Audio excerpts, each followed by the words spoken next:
This is Joseph Blaubrewer for ESFI, and I'm here with Marn, the owner of Team Marn, and Amy, the team manager of Team Marn, at the Riot Season 3 NA Qualifiers. How are you all doing today? I'm fantastic. I'm good too. Well, I wanted to kick off the interview asking a very serious question. What role does DJ Wheat have within Team Marn? I think we're supposed to keep this quiet Okay. because he's doing stuff for Riot, and I don't know. But mostly he's the brand manager. He's gonna help the brand with like sponsors and stuff, and that's his role, and we agreed on it. And he's our biggest fan. His biggest fan. But he doesn't say it on camera. But he is our biggest fan. Right. All right, well, let's all get a little bit serious. Let's talk about the team. How did you manage to create like this team so fast? I mean, did you just ask all the players they wanted to join? I mean, can you walk me through more of the recruitment process of how you guys went about? Do you want this long story? Sure. In I think June of last year, I think it was June, where we had to play in MLG Anaheim. A team dropped out, and MLG DJ Wheat actually was like, "Hey MLG, you should pick up Marn. He's great for the cameras. He'll get the viewers and stuff." And they were like, "Okay." And then when that happened, I picked up CLakeyD, who is my jungler now. We picked up Nick Wu, who is his brother, and we picked up like 3 other dudes from the LAN center that we all play at, and we got stomped. TSM completely stomped us, and it was like a montage of just kills and stuff. And after that, the team wasn't quite serious, and I didn't like that at all. So the team disbanded, but I was like, hey, CLakey, let's just make a new team. Right. And we made a new team with MegaZero, Atomic N, and DirtNat Gaming's Hayam Echo. We did pretty fine. We did pretty good. We were actually beating like Legion, got 4th at IPL Face-Off, and we beat them in the tournament right after that. So we had a lot of confidence. And MegaZero was like, yo guys, I don't care about this anymore. I'm leaving. I'm going back to school. And he left. Oh, man. And we didn't have a team for a while, and I was trying to pick up like new players, like players that were like benched from their team, like Saucy, and Nyat Nguyen was like gonna join the team, and like a lot of Mortis before he joined the Brunch Club officially. He was trying out for the team, but we never actually practiced. It was just like say that like we were just gonna do this for, try to get to season 3. It never happened, and 2 weeks before Ranked 5 qualifiers were gonna end, MegaZero comes back and he's like, "Hey guys, I want to play again." And I'm like, "All right, we'll bring back the old team if we can." Hayam Echo was picked up by DirtNap already, so we picked up Heartbeat. And I was playing mid, and we qualified. And then right after we qualified, Heartbeat was like, "Hey, Marn, I have something serious to ask you." And I'm like, "You want me off the team, don't you?" And he was like, "Yep. So let's pick up this other guy Echo, with 2 C's, not a K, and for mid. And we tested him out, and he was really, really good. So we decided to put him in the online qualifiers instead of me because I suck. And, everyone on the team was like, "Dang, you suck. You got to go. We're tired of carrying you and stuff." And I was like, "All right, fine. Whatever. I'll just be the brand manager, like the owner." And that's how the team was made. Well, your team seems to synergize really well. It's so early. I mean, what do you think the reason is to have such a good team chemistry already? It's because CLakey and Mega played a lot together when we were on a team. They played a lot, and I don't know. Everyone just wants to win, and everyone does whatever they can to win because they don't want to lose, because we're always the underdog. And Heartbeat's kind of like the shot caller sometimes, and like it's really nice because especially yesterday they all kind of just agreed on something like in a split second. Like we had a base race yesterday that was really close, and like they all just went for it, and then Echo and CLakey actually went back and like they stopped the entire team and we won that way. So I think it's a lot of trust that they have in each other. They like trust in each other's abilities, trust in each other's decisions, so that's what makes them so great together. Well, in the last game of the evening today, you guys will be facing against the Brunch Club to determine qualification for the team, right? So from a team owner's perspective and a team manager perspective, how nervous are you for the team, and what would you say are the chances you're going to come out of this with a Season 3 contract? Well, I'm pretty sure Marn's gonna say that we have a 100% chance, and everyone else has a 0% chance, because his math is like super great. See, look at that. But actually, I think we're both really nervous. Like yesterday, Marn just like didn't say anything all day. He was super nervous, but I knew, and I think my team's chances, like, we can't lose at all. Like, we've been the underdog for so long. Everyone always thinks we're gonna lose, like, to Cloud9, to like Azure, even on the ranked fives, like against FXO and stuff. And we're used to the pressure now, and we are very confident going into tonight. But again, like, it's the battle of the brothers, Nick Wu and CLakeyD. And whoever wins, like, there's no bad blood at all. And, you know, we're going to congratulate each other no matter what. Well, as for TBC, they lost to Curse yesterday and only defeated Pulse Esports twice. About how formidable of an opponent do you see TBC as compared to your team? Have you guys played any games or been scouting anything when you went back to hotels last night? What about them do you guys see you can really take advantage of? We haven't been doing anything, honestly. But Clark and Nick know how each other plays. So it's going to be very interesting what happens because Nick plays the top and Clark is a jungler. So, I mean, it could go either way. Like, Nick could just be like, you know, I'm going to get camped. And Clark's like, camp him. Like, it's whatever. Just go either way. But I don't know. It's just, I feel like it's going to come down to who does better, Nick or Clark. I know Brunch Club has been working really hard. Like, they were up here at 9 this morning while we were still asleep. We slept until like 11 today, and they were up here just like practicing already. And I'm really close with their manager, and she said that they've been like researching and like I think they're ready. So whoever like can perform better, probably. I think we both have pretty good chances of winning. But either way, I mean, like CLakey and Nick just are really happy that one of their like family is like guaranteed to have a spot, and then even if we get knocked out, I'm pretty sure we have a good chance of coming back up, clawing our way back up.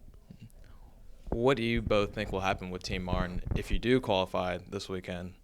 Oh, we already And if planned you it don't? out. We already planned it out like weeks ago. We're getting a beachside apartment right over there. I can see the water from here. Right. What else? You know, like a lot of them are gonna move here, Mhm. but you know, some people are not.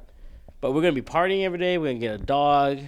We're gonna like put them outside and just make sure like everyone loves that dog and just we have good plans. What kind of dog you're gonna get? A corgi. A corgi? I love corgis. Amy, what do you think about that? A corgi? You already have a corgi. Just bring your corgi. We can just get your corgi. Then we'll get a munchkin cat. Then we'll have like two like really short-legged animals in our house just like running around. I have to go to school though, so I'll only be here during the summer. Well, if all else fails and you guys don't qualify this weekend, what do you think will happen with the team, realistically looking forward? First of all, I'm allergic to cats, so she's done. That's not happening. Don't know him very well. To not qualify, we haven't talked about it yet because our confidence is so high that we don't even know what we would do. I mean, if we don't qualify, then I don't know. It depends on who throws today. If someone throws too hard, I'm pretty sure they're gonna get the boot. Well, what steps are you going to try and take to make sure you guys don't disband for a third time? I mean, it's happened twice in the past. I think everyone like loves each other and their personality. Like everyone like works well together. I'm pretty sure they'll stay together. But if someone throws really hard, it's gonna be a problem. Are there any obvious like nerfs or buffs you've been seeing in this most recent patch that you'd like to see changed? MegaZero doesn't like the ribbon buffs that are coming. I mean the nerfs that are coming. It's gonna make her a little weaker, and it's his favorite champion right now. And other than that, you know, they're fixing Jarvan's EQ bug that he has, so Clark's happy about that. Other than that, I don't know. Amy, did you have want to chime in anything? Okay then, All right, that's cool. just me. Well, what sort of activities have you both been doing outside of managing League of Legends, this League of Legends team? I used to play fighting games for a very well-known team, Evil Geniuses. They're very rich and one of the biggest esports team to ever be created. I just play fighting games on the side. I used to be one of the best. Now I'm just bad because I'm just trying to help these guys make it there and try to make my shirts and stuff. So my shirts are really good. Where can people buy your shirts at? Nowhere yet. Yeah, we're sold out. Like we have to remake them. Like, and yeah, everyone bought them really fast. There's like a 400 pre-order right now, and we're just like, oh, okay, I don't have that kind of money right now, so we'll just wait. Well, obviously, like you said, you were first known as a top fighting game player. Can you just explain some of the key differences about managing the team? And Amy, you can actually respond to what you do outside of League of Legends too before he answers that. Okay.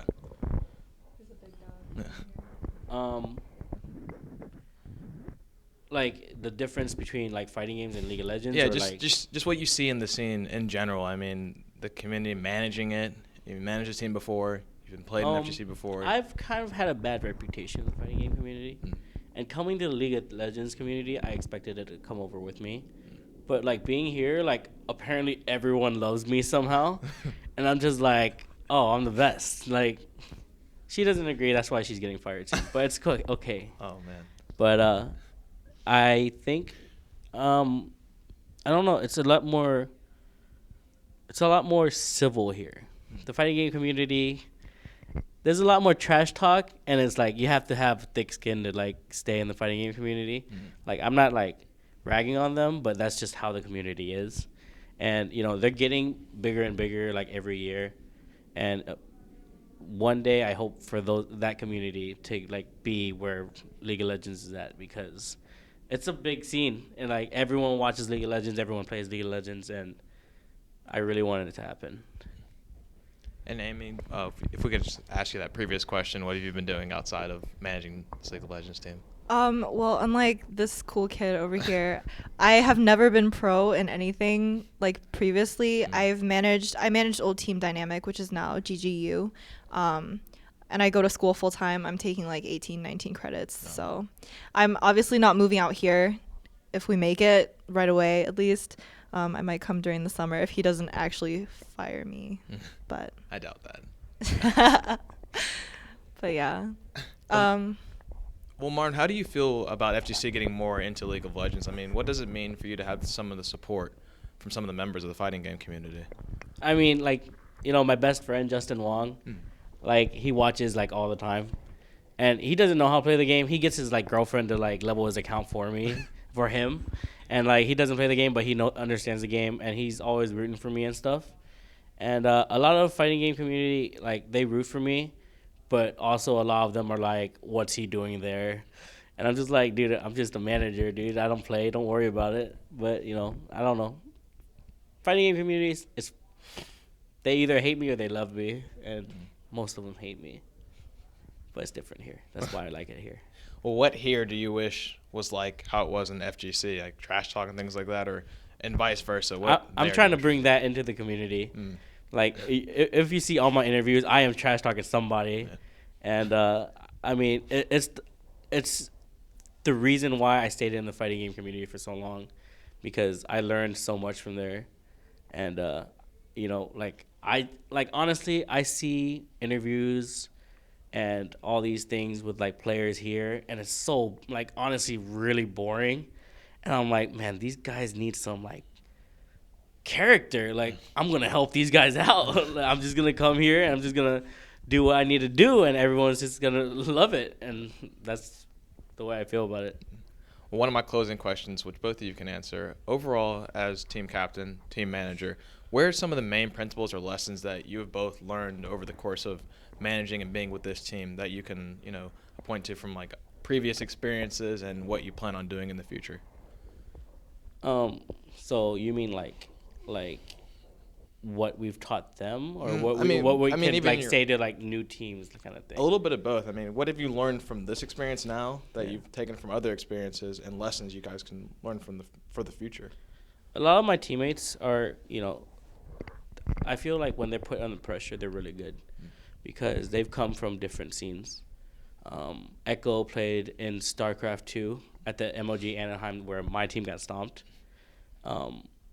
CLakey's played fighting games with me at tournaments, multiple tournaments with like big audiences and stuff.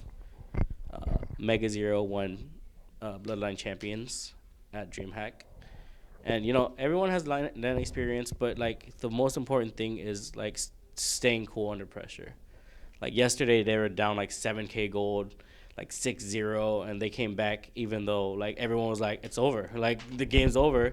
But my team kept it cool. But I'm pretty sure in the back of their heads, they were like, we're so dead. But they kept it cool, and I think that's the most important thing that you need here. Like, if you crumble and you crack, just stop playing this game. Competitively, anyway. Yeah. You can play it for fun. Amy, your thoughts?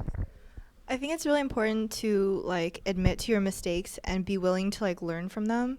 And I think the guys on our team are really like honest with themselves and the rest of the team about like when they mess up. And that's really important because like if you don't admit that you messed up, there's no way that you can improve on yourself and like get better and not mess up the next time. And like it's also important to like be able to be like, okay, I messed up, but like now I won't do that in the future. And yeah. Confidence is a big thing. Confidence is a big thing, but confidence is important, but you shouldn't be cocky because when you get cocky, you start to underestimate other people and then you like let your game slip, which is also bad. This is what we're not going to agree on, okay? So I'm going to tell you the reason for confidence, okay? Confidence, you can't always think, oh, this team is better. You can't think, this team is way better than us. We can't beat them, stuff like that. It's like you have to believe that you are better than everyone else. Even though it is a little bit cocky, it's necessary. Like, if you don't think you're the best, then you're never going to be the best. Like, if you just want to go, oh, I'm just going to work my way up. Nah, I just be like, I'm at the top now, and I'm going to continue being at the top. And that's how I do it. And that's how I'm going to make them think. And that's how I'm going to make my team think. And that's what I want. That's great. Well, finally, where can we catch you both after this weekend and into the rest of 2013? Tonight, I'll be partying probably. But, you can catch me on Twitter. Twitter.com, MARNORZ. Mad Catz, my sponsor, will get you there. And the beachside apartment, you can catch me there. Right. And almost everything that's gonna happen this year will probably be at IPLs, MLGs. Will probably be there. Okay. Any final shout outs for you, Amy? Shout outs. Oh, was it a shout out? Was it a shout out? I was just telling him to come to Do my you want a shout out? Shout outs to my team, my sponsor, Mad Catz, the only sponsor we have, the only sponsor we need, and the only sponsor that we'll ever need. Yeah. But shout outs to my team. They're the best. They knew I sucked. And yeah. And that's all for me. Shout out to Nick and John. You can catch me on Twitter at StarSorrowX. Pretty sure people know how to spell StarSorrow. I stream sometimes under StarSorrow, and I'm not very creative with names, so pretty much anything that has to do with StarSorrow is probably me. So if you want to find me, you can. Great. Well, thank you both very much for the interview. Appreciate it, and good luck with this weekend.